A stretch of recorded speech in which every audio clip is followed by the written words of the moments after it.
like stuff on the internet like today.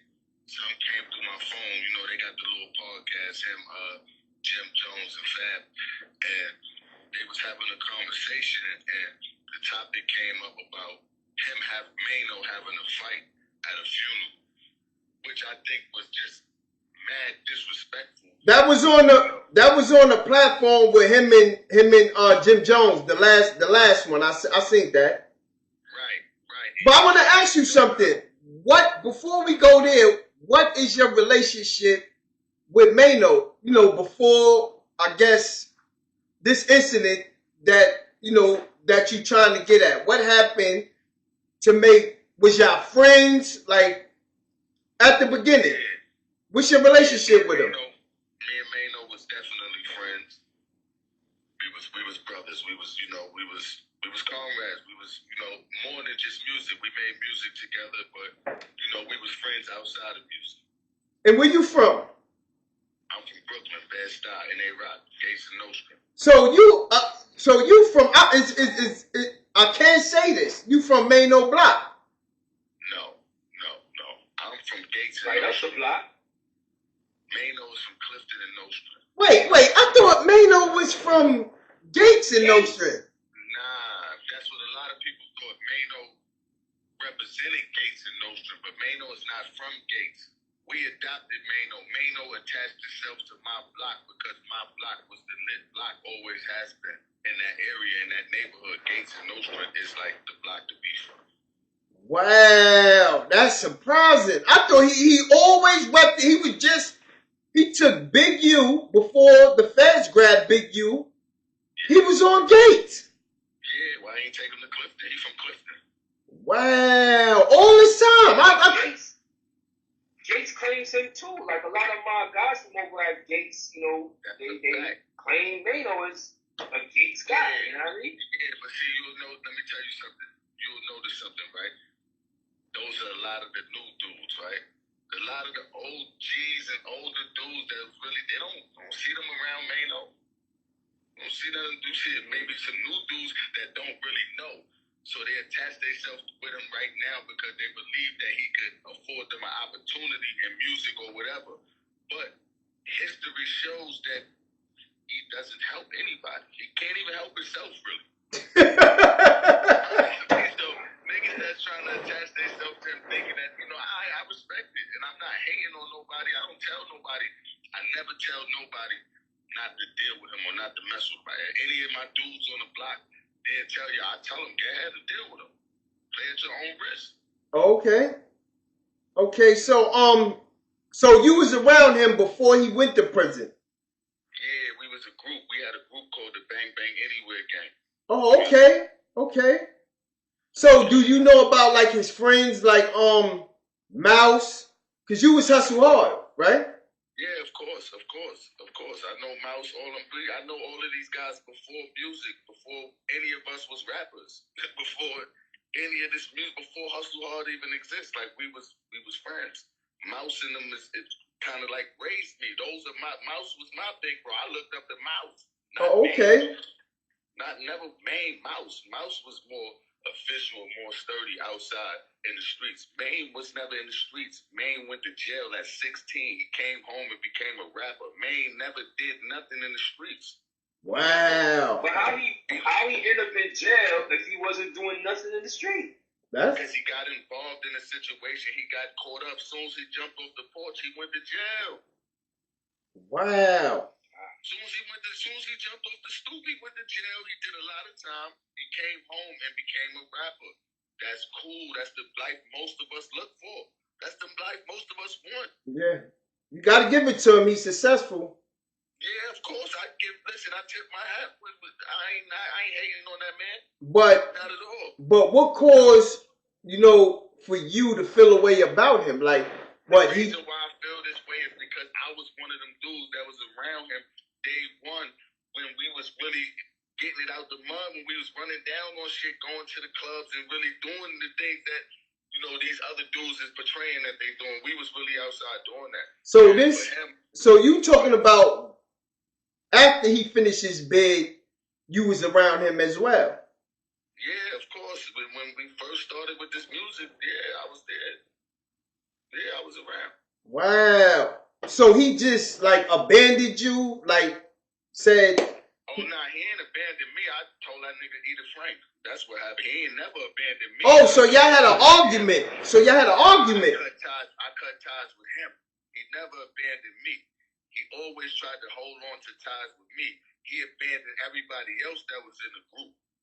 Lopez, Ace, everybody else. And if you look at the history from when we first started with Bang Bang Anywhere Gang to the first mixtapes with Maino, up into the Mafia, to KOB and all that other stuff, I was always around.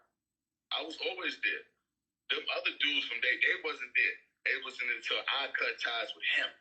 I'm the one who severed that relationship. So what was y'all last conversation was about? What it was just separated. You stay away from me. I stay away from you. What it was?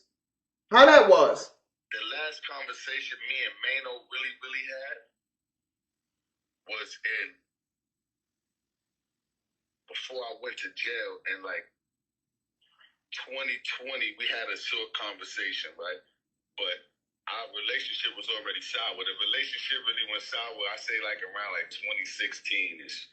That's when me and his relationship really like fell off.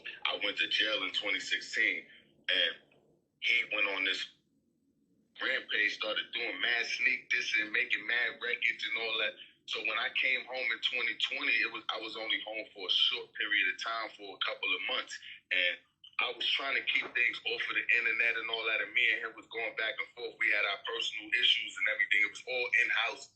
You know, nobody really knew.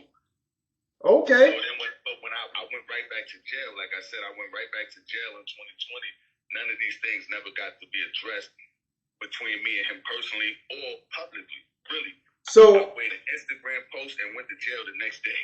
So since you've been home, have he ever got in contact with you, looked out, you know, the regular things that homies do, you know, come home from jail? I actually reached out to Mouse, right? Yeah. When I first came home. I reached out to him. I already knew me and Main relationship was already like downhill. It was already whatever. I knew I wasn't going to reach, but I did reach out to Mouse, you know what I mean? And Mouse, you know, told me how he felt, and I understood that's his brother. He gonna ride with his brother. He gonna side with his brother.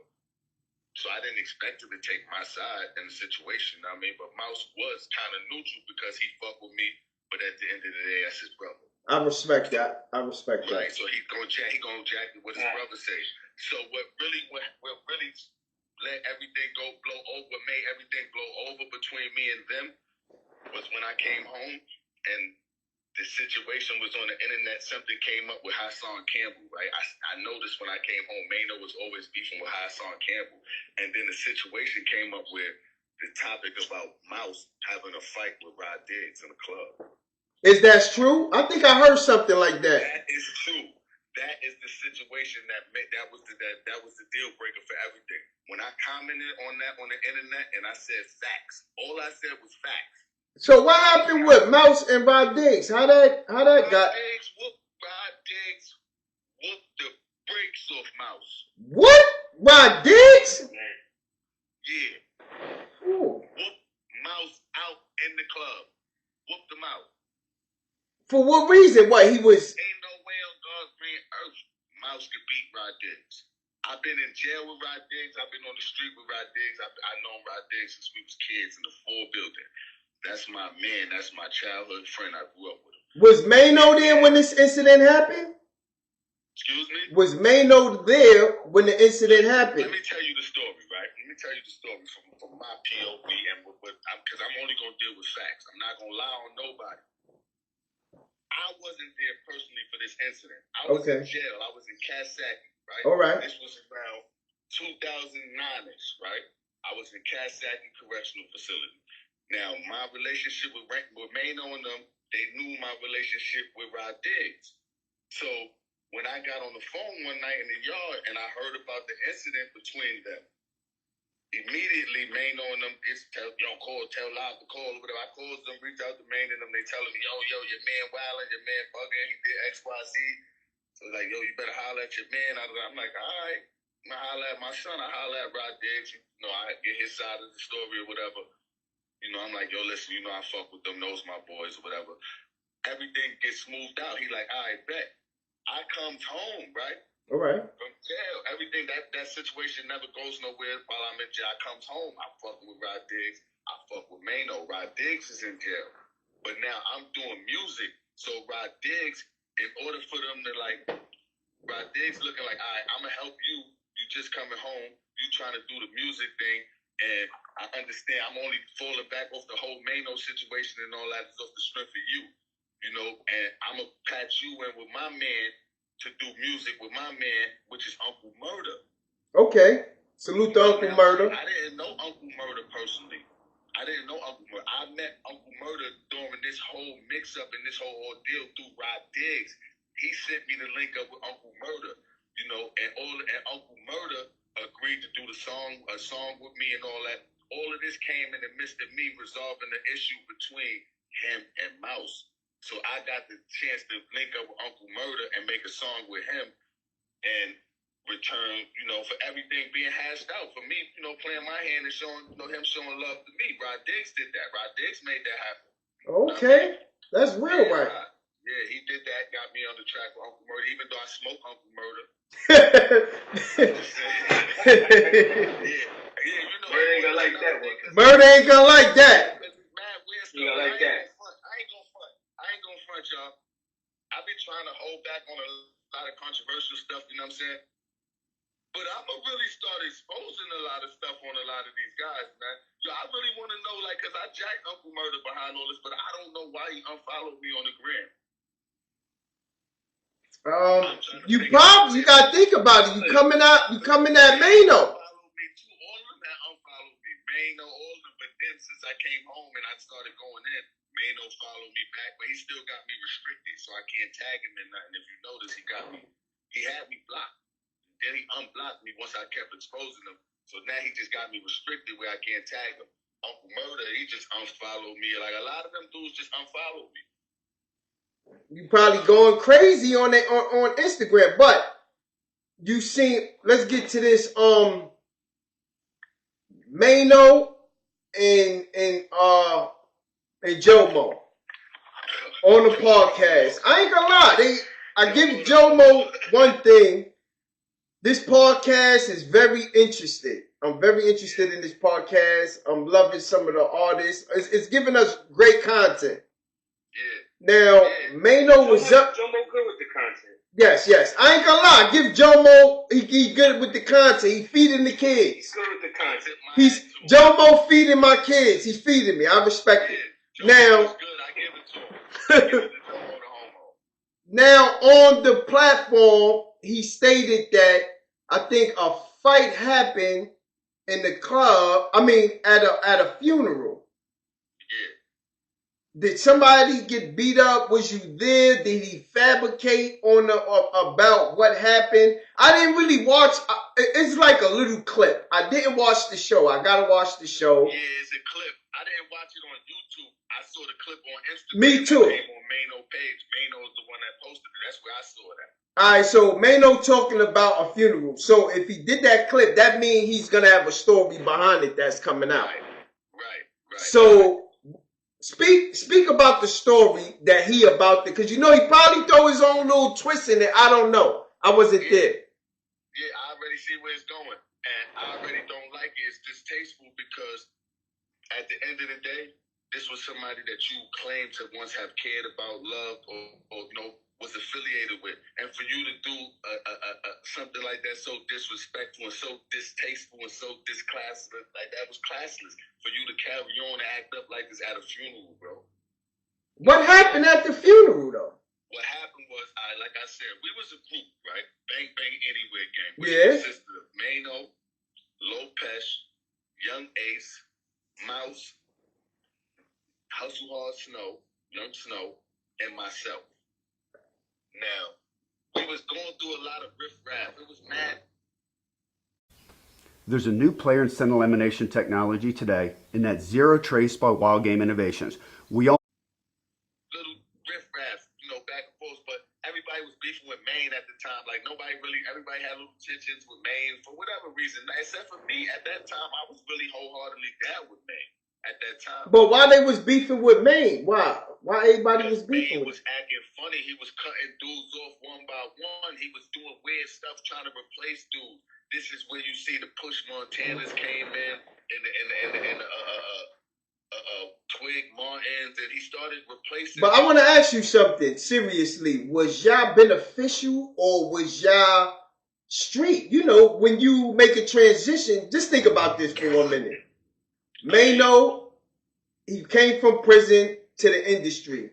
So he looking at things different. Same way like me. I can't hang around the same people I used to hang around with. Now, I'm going to be honest with you. I'm going to keep it a buck with you. Go ahead. The rest of the dudes, the rest of the crew, outside of me and Young Snow, right now is probably the most two solid ones.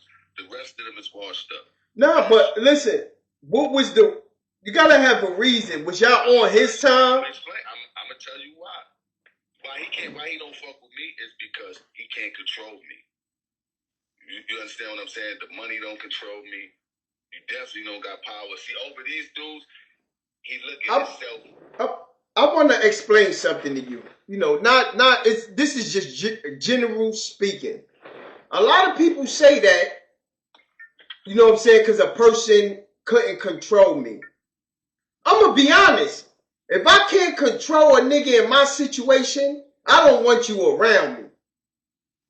Because if the situation is already going smooth, we don't need nobody around to mess this trip up. If you understand, that's the same thing 50 did with the other guy. What's his name? We kicked the guy off the bus. Mm-hmm. Now the guy been talking about him for over 50 years. Smurf. Mm-hmm. Bangum Smurf. Oh yeah, Smurf. You know what I'm saying? But you can't blame 50 because he kicked the nigga off and 50 became successful. Not saying that Maino... Now in tune with 050, the movement. Brim! Yes! Hey!